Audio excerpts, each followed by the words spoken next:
You're listening to the Educated Cowgirl Podcast, Episode 4. Hey Cowgirls, I'm so excited to be bringing you today's episode as you'll be hearing an amazing story from a young woman who actually didn't start her career in the equine industry, but in the entertainment world. A few years ago, she decided to take a leap of faith and pack up her life in LA as an actress, filmmaker, and producer, and moved to Louisiana to begin a career as an assistant racehorse trainer. You will absolutely love hearing her story as much as I did, and her heart behind her love for racing, but most importantly, the horses.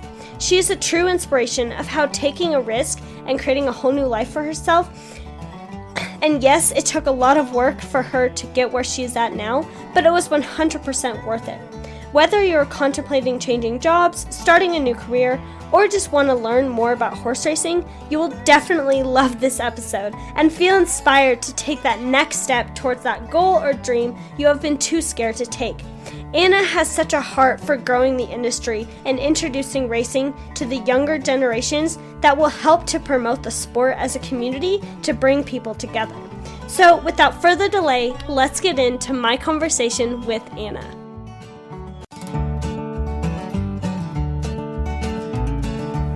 Hey, and welcome to the Educated Cowgirl Podcast, hosted by yours truly. My name is Abby Carpenter, and I am a cowgirl and equestrian through and through. I started this podcast wanting to make more of an impact in the equine industry. That's why I am making it my mission to help promote the industry to the public through sharing my love for horses through education and bringing other experts and professionals onto the podcast with me to discuss important topics that impact the horse community. So whether you are a crazy horse lady like me, want to learn more about horses, or want to learn more about the industry, you've come to the right place. On this podcast, we will be talking about ownership, horsemanship, fitness, faith, breeds, and so much more. We believe that it doesn't matter what type of saddle you ride in or the breed of horse you may ride. We all contribute to this community to make it great, and that there is always something to learn from the back of your horse. So grab a coffee and get ready to take some notes, and let's get started. This is the Educated Cowgirl Podcast.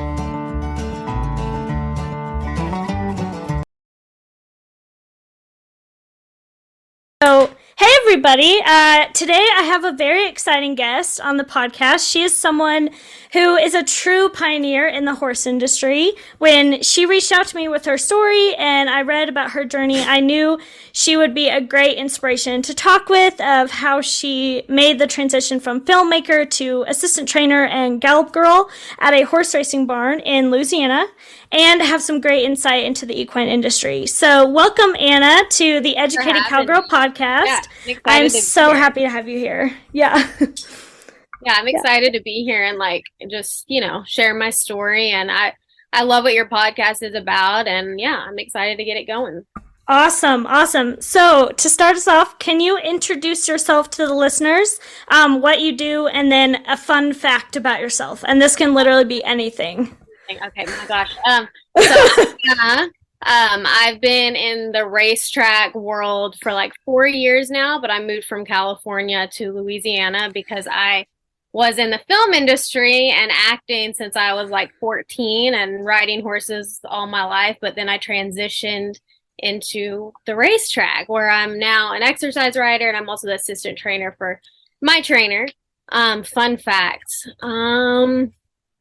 Let's see. So in the mornings, instead of breakfast, I have to have something immediately in the mornings before I get on a horse. And instead of something sweet or breakfast food, I eat flaming hot Cheetos. So there's a fun fact. That is interesting. That is interesting because I can handle a little spice, but I can't do flaming hot Cheetos. So So there's a fun fact.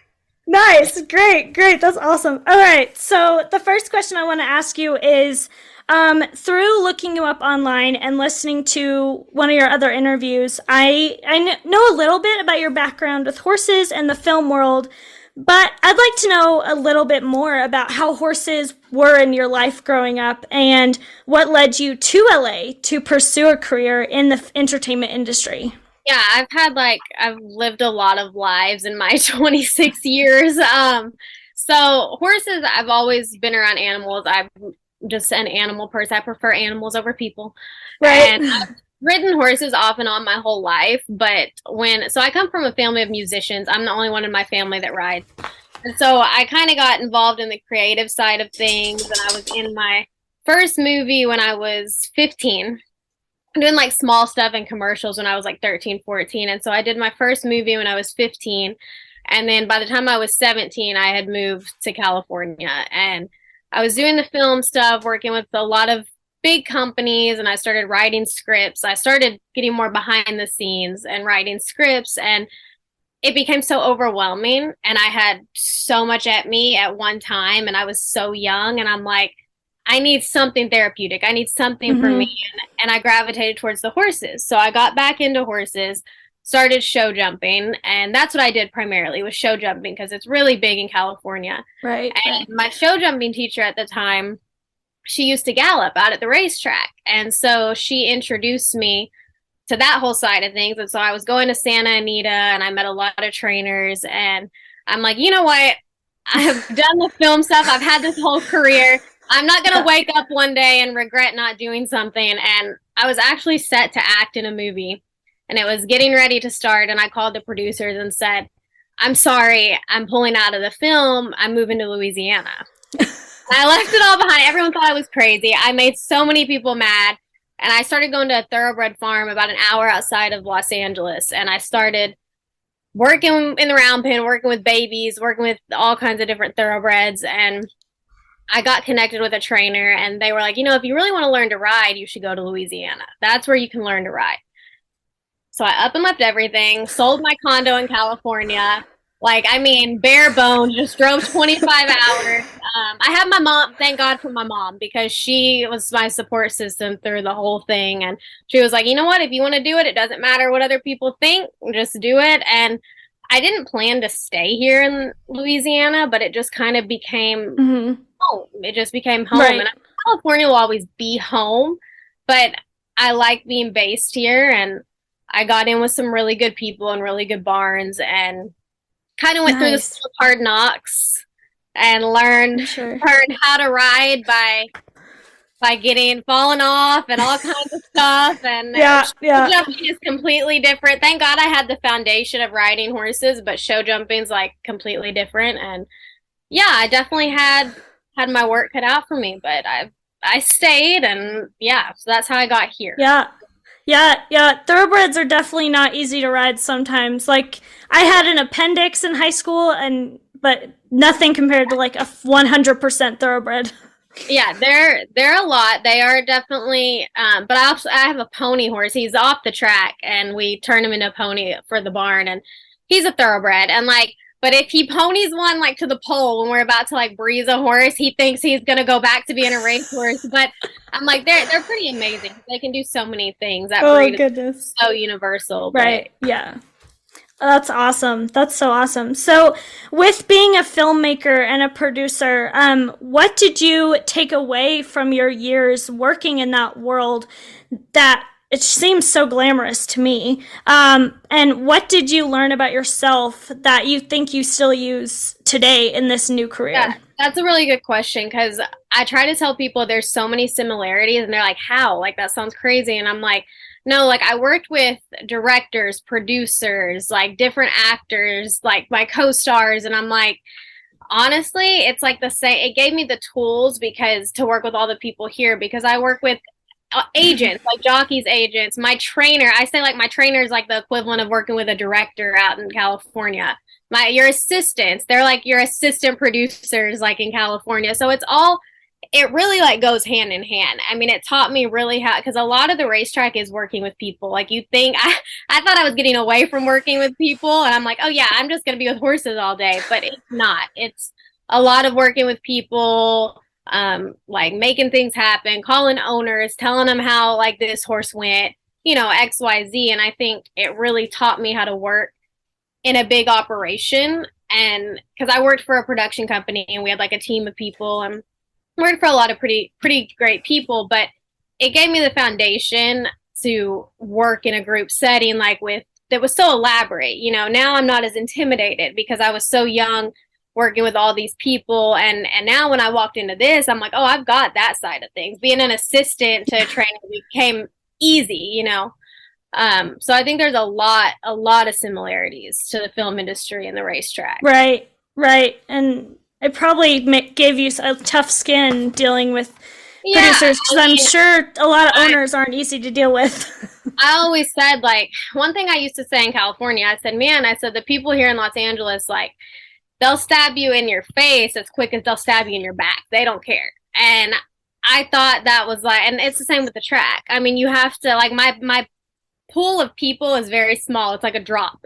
It's not, you've got to, there's a lot of people that are in it for the wrong reasons, but there are a lot of people that are in it for the right reasons. And that's with every industry. You just have to kind of weed it out and, take the punches as they come. And there are a lot of highs and there's a lot of lows. Like, you can be riding that wave, but the next minute it's going to be a low again. And you just have to kind of take it as it comes. That's the same with film. Like, I remember I would audition for something and I'd feel so close, like when I was a kid and I was young and acting, and I was like, man, I'm so close, I'm just need that one open door.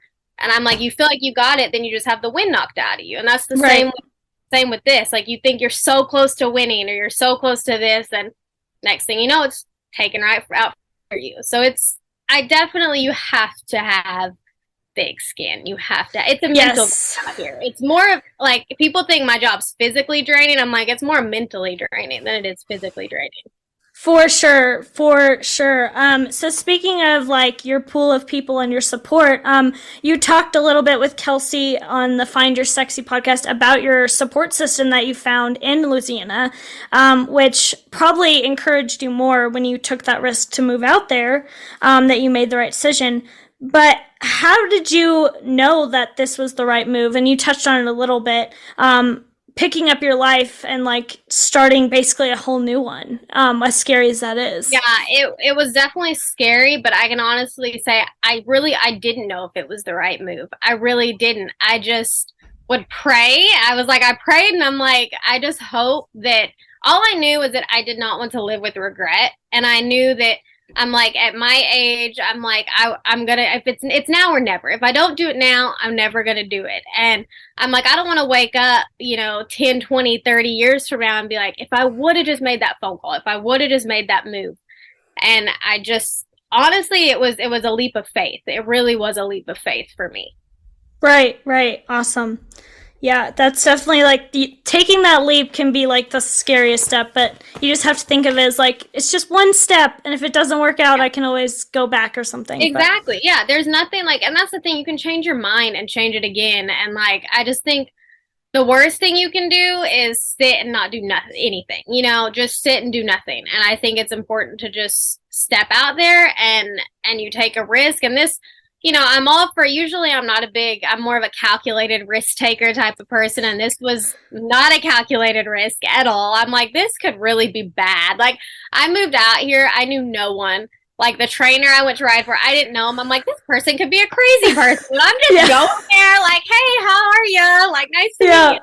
I don't know what I'm doing. And I didn't. Right. I didn't know what I was doing at all. I know people thought, who is this girl from California that doesn't know anything? Right. It's important, I think, to just try. Just try. I don't want to live with regret, and I think that's the best thing I could tell someone. Nice. So moving on to your actual work with racehorses, which I'm sure is, as we touched on, can be hard and stressful at times, I'm sure. And you've had those days where things didn't go well. Yes. So what or who inspires you to keep pursuing those goals that you have for yourself? And where do you hope this journey leads you one day? The horses are what keeps me going. They're what inspires me the most. It's like, you see these horses and they try and they have so much heart. And I'm like, thank God, I always say, thank God they can't read a program and see that they're in a $5,000 claiming race. They're going to run like they're in I mean, they just try. And, like, that is what keeps me in it. If I didn't love the horses, I would not be in it. I started this and I originally thought I wanted to be a jockey. That was, like, my plan. I'm like, oh, I could be, like, everyone's like, oh, you're small enough, you're this, that. I'm like, yeah, maybe I'll do it. And I got to the point, like, I got gate approved by the stewards. Like, I was ready to go. Like, I was ready to race. And I'm like, you know what? I care more about like I like being in the barn, and I love working with the horses from the ground up. Like I love getting one, and I breeze horses. I work them. I work them in company with the jockeys. I do all of that, but it's kind of the best of both worlds for me because I still get to be in the barn with the horses, and I would love getting one and like seeing it progress. And I'm like, oh, I got that one that's gate card. I got it to the first race. I got it. You know, I had a lot of first time starters with me over the summer and that ran their first race. And I was the one, like, I was the assistant for at the time, getting them ready. And I found that more fulfilling. And I'm like, I'm just going to take a step back and I think I'm going to be an assistant. And still, and I still ride. I still get on horses every day. It's kind of, for me, it's a good in between, you know? Oh yeah, no, I love that like so much, like that you always put the horse's heart and you can feel that they want to do this. Yeah. Which I think like it's something that is kind of a lot of an ideal that people have of the horse racing industry is that we just run them to death and that they hate this. And I'm like, that's actually not true. Like they want to be out there. So many people have a misconception, and I find most of the people that do have that misconception are the people that are not in our day-to-day. Like these horses, I mean, get immaculate care. I mean, and you know, we try to give some of them time off and they're going crazy in their stall. I'm like, we got to get them out and at least let them jog or something. Like, I mean, a lot of it, and for my barn anyway, like we listen to the horses, what they tell us, you know, like they're going to tell you if they're off. They're going to tell you if they need time off. They're going to tell you what's hurting, what's not. And it's just being aware. And I know there's some bad eggs, you know, in every industry. You're going to find that everywhere. But as a whole, like my experience is like everybody's here because they love the horses and they really want to be. They want to see the horse, and I want racing as a whole. We've got to get the word out more and bring more of a younger generation to it because it's like it needs to be out there more. You know, it really does. But yes, yeah, that's so key. Like I actually in high school I did the AQHYA racing experience, and it was at a track in Louisiana, and it was such a great opportunity for me. I got to talk to so many different people in like at different barns in Louisiana and stuff like that. So it was really cool. Yeah, I rode quarter horses for a little while. I did the quarter horse racing stuff for a little while, and that is a totally different breed of its own too. But I just find that thoroughbreds, like I just gravitated more towards that. And, yeah. But I mean, I'm glad I did it. Quarter horses taught me what reflexes I don't have because race horses are different than just quarter horses in another discipline. Like I was riding on a quarter horse farm and they were race horses and out here in Louisiana. And I'm like, oh my God, I thought I knew how to ride until I got on these things. So I was like, oh my God, I need like to stick in the saddle. But yeah, I've ridden a lot of different horses and they've all made me, each one of them has served their purpose for sure. Yeah. So with the misconceptions that we were just talking about, are there any other myths or stereotypes about racing that you can bust for us? I think what I had said, like we force the horses to run or we make them run. Like we're the ones like pushing them and pushing them. We're not. A horse is going to run if they're going to run. If they're not going to run, they're not going to run. And we're going to find them a good home or make them a brood mare or something like that. I think people really think that we forced it. And like another thing, like, and if we're just being totally transparent as a rider, as someone that works horses and breeds them and gets them, the whipping, like people hate it when we do that. But you know what? That's like a safety thing too. It's not just to get the horse to run faster. Like I've had a horse lug out, which is blowing the turn, or I've had one lugging in, which is going into the rail. And I need that to correct a horse. It's not hitting a horse. It's not cruel. It's literally like they're 1,200-pound animals. They can't feel, you got to have some sort of control, you know? Right. Yeah. And everyone thinks like, I've had people be like, oh, that's hitting a horse. And I'm like, no, like it's for their safety. Like, do you want them going into the fence? Do you want them, you know, there's so many different things that people think and outside perspective looking in, and I get it. I don't blame people. They just see one thing. They don't get to hear like me talking like to you, like how I'm talking to you. I mean, it's just a lot of misconceptions when it comes to that, and that's really a main thing that I think. Right. Thing. Yeah. Yeah. Oh, that's so true. So true about all of that, just because of like jockeys, their stirrups are so short, like they can't rip their legs around a thoroughbred, so they have to have like the whip is more of an extension of their arm. It's a guide. It's a guide. It is. Exactly. Like exactly what you said. It's like an extension. I mean, and I ride short like that when I work horses. I don't ride like that on every horse because my trainer told me the longer you ride, the longer you ride. So he was like, jack your stirrups up. But when I first got here, I decided I'm going to jack my stirrups up. Yeah. Big mistake. Big mistake.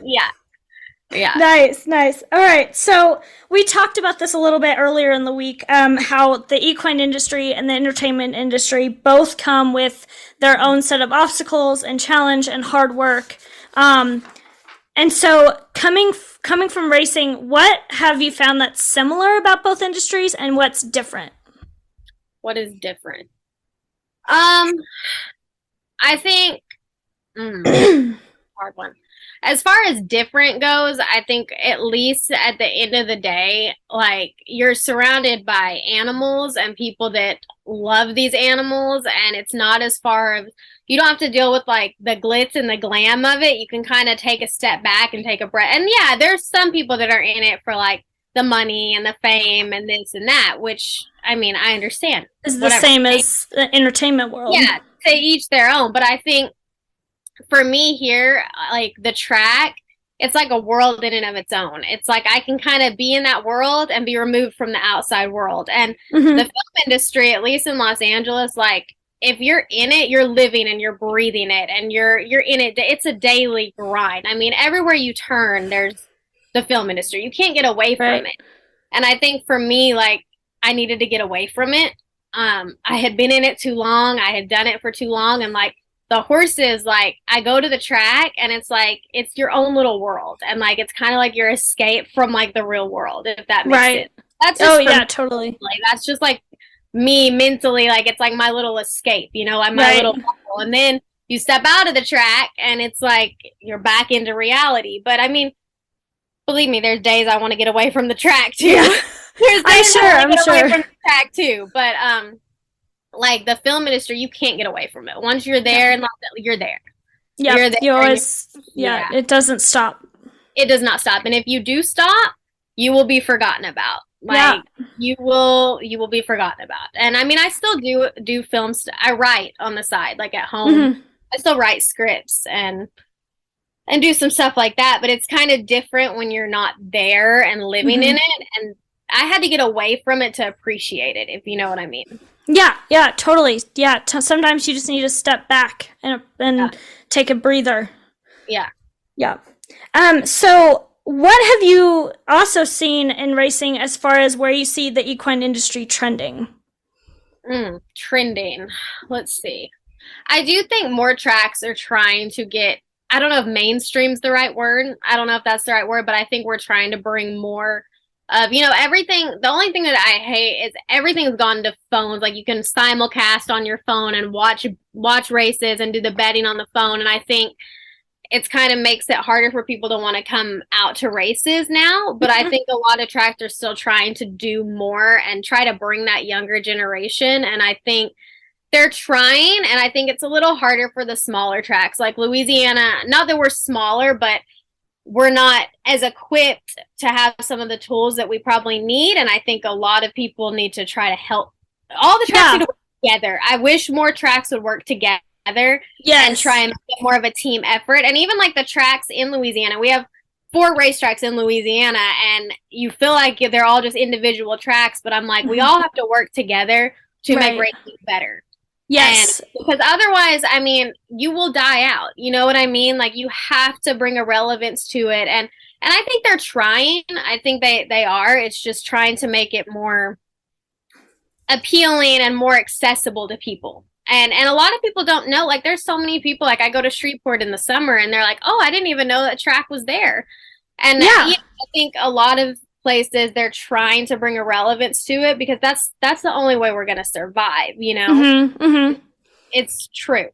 Yeah. And I think like that has to do with like the competitive side of like one track wants to do better than the other, but I'm like, we're also a community here. Like we have to, and I think that's be on the same team for all of the horse world, no matter what profession you're in. And it's like somehow that we forget, like you said, that we're a team, and like we all need to come together for the betterment of the horses and the horsemen and women, you know. And I think they tend to forget we're all in this together. Like it just takes like, we can't have a weak link in it, because when you have that weak link, that's when it all like crumbles. You've got to have a solid foundation. And I've noticed that in like the horse world, and it's the same in like show jumping too. Every horse profession, it's like everyone's like, they're with you until they're not. They're with you until they're like, there's like some pushback. And I'm like, we've got to like be together and make this a team effort, and for everything, not just everything, to make racing better and more feasible for everybody involved. Fans, horsemen, everybody. 100%. That is so good. So one final question for you. What would be your final nugget of advice for those listening who might be in a similar spot that you were, that are contemplating leaving the industry they're in for a completely new adventure, or they just need to change their job, but they're scared to take that risk? Take the risk. It's scary. And I know that's easy for me to say, because you're like, oh yeah, it worked out for you. But it was hard. Like there were times I was like, did I make the right decision? But you can't think that way. You have to, if you're going to do it, jump with both feet in. If you're someone that is wanting to learn to ride racehorses, make sure you don't get on any babies. Don't get on anything green. I'm going to tell you all the things to do that I did from experience. Don't learn on a racetrack. Learn on a farm. I had to make all my mistakes in front of everybody on the racetrack. People were like, the stewards, the outriders, like, we need to take her license. She can't ride. Oh my God, this is embarrassing. And like, I would go to the barn, but I wouldn't cry in the barn, because I'm like, I don't want to show weakness. So I'd go to my car and like, cry, let it out, but get right back out there and do it. But don't get on any great babies. Go to a farm, get with a barn, get with safe, good trainers that are going to teach you and take care of you. But yeah, just with any job, just get out there and do it. Like, I sound like a Nike slogan, just do it. But you know, like put both feet in, and you can't look back and you can't think twice, because that's when you'll get like in your head and be like, oh my God. And that's when you hold yourself back and you don't do it. Yeah. So. And that's, you can't, having that fear of failure, like you can't be afraid to fail, because failing will teach you something in the end and will lead you to the next thing. Oh yeah. And my mom always said, she said, if you can learn something from a situation, it wasn't in vain. And it's going to help you, because you're going to either know what not to do, or it's going to, everything's a learning process, and we're always learning. And that's one thing that I love about the horses is I may think I know something one day, and I'm like, oh, I didn't know that. Like horses, it's ever evolving, and you're always learning. Yeah, exactly. So I like to enter my interviews in a little fun game. So we're going to play a little this or that game. I'll give you two different options, and you'll tell me which one you prefer. So Texas or Louisiana racetracks? Louisiana. Yeah. I like my Cajun country. Yeah. Yeah. Nice. All right. I've been to both Texas tracks. I mean, nothing against Texas. Love the Texas track, but I have. You gotta stay with your home state. I have to stay with Yeah. All right. So, red carpets or being behind the camera? Being behind the camera. Yeah. I've done both, and I get so much anxiety, like being in front of all those people. I'm like, oh yeah. I would too. Yeah. So breezing down the track or going full out? Breezing. Yeah. Yeah. All right. So a night out or a movie night at home? Movie night at home all the way. I'm old. I am in bed. I mean, I do get up at like 4:30 every morning, so that doesn't help. But I am like with my dog, piled up in bed, watching Netflix. Yes. Absolutely. Nice. All right. So winter or summer meets? Summer. I hate the cold. Like so it gets bad cold here. I mean, you're talking 20 degrees. I mean, my hands, like there is nothing worse than when you can't grip the reins. Oh, yeah. So I look like the Michelin Man. I wear so much stuff, so many layers. Like you won't even recognize me on the track because I have a mask on. I've got my hand warmers in.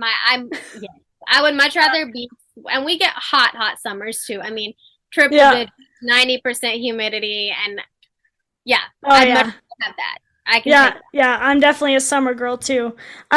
So this has been so much fun. I'm so happy you reached out to me. It was so easy to talk to you. I'm like used to interviews being so like dun dun dun. I'm like, it's been a breath of fresh air. It's been nice. Yeah, no, and I know you'll do big things, whether it's on the track or behind the camera, and maybe you'll even make a movie about racing one day.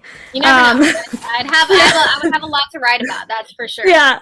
I really hope we can connect again soon.